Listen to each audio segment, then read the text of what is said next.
Hi, Rupert. Hi. It's Andy. I just want to say thank you.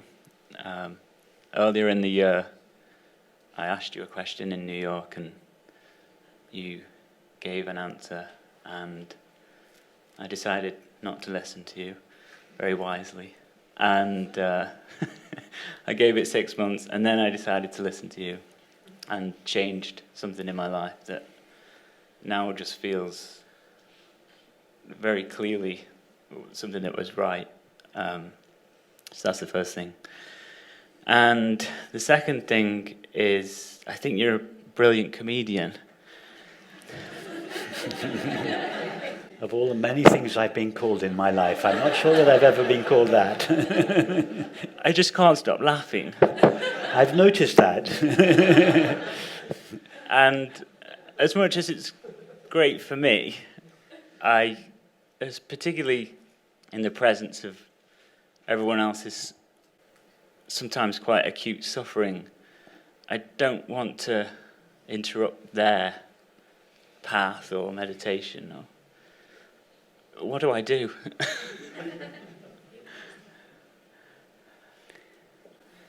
Well, if you're prone, as you are, to laughing fits, then and you're concerned about disturbing other people, you might just want to sit at the side, but don't worry about the laughing fits. That's just your body's way of releasing the built-up tensions in response to this resting in your being. All these little knots and tensions in you are releasing themselves, and sometimes that can be a painful process.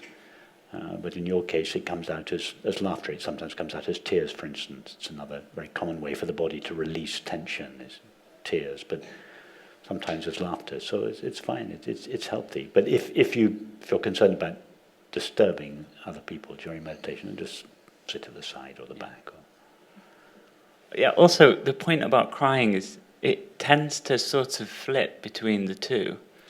Are they the same thing? Crying and laughing are very, very close together. They're both a release of tension, a melting of the heart or the body. Yeah. So they're very closely related, and very often tears can turn into laughter and vice versa. And then something else has come up for me. What is humour? What is it? What is it for something to be funny?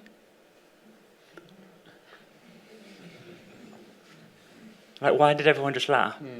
And again.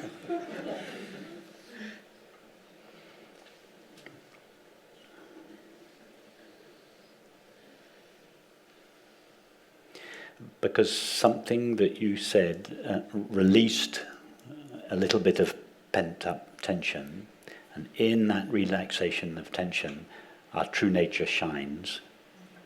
And in response to the shining of our true nature, the body relaxes, in this case, in the form of laughter.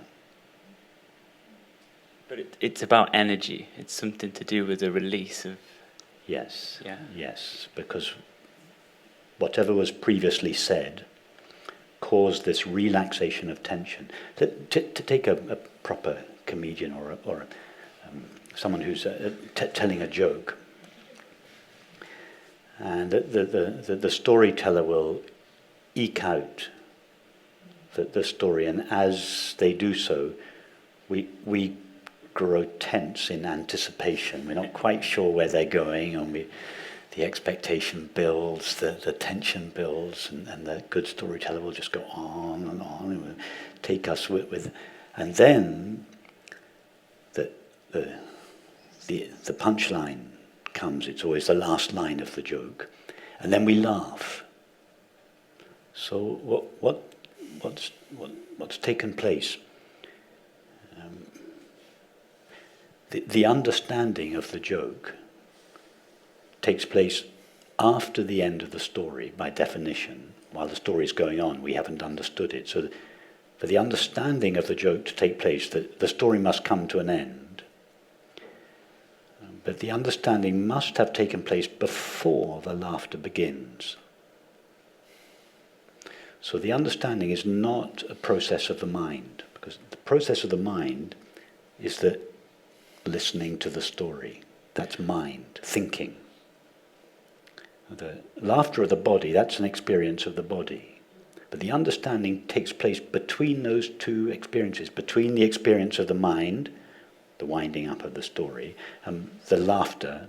So the understanding doesn't take place in the mind or the body. What is the understanding? It's the shining of our true nature when the mind, the activity of the mind, which was getting more and more tense as the story was told, it suddenly comes to an end with the punchline.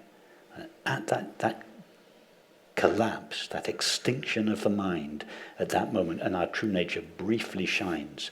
And that shining of our true nature is powerful enough to release tension in the body, and as a result, we laugh. That's beautiful. I'm going to pass this on before I start laughing. So.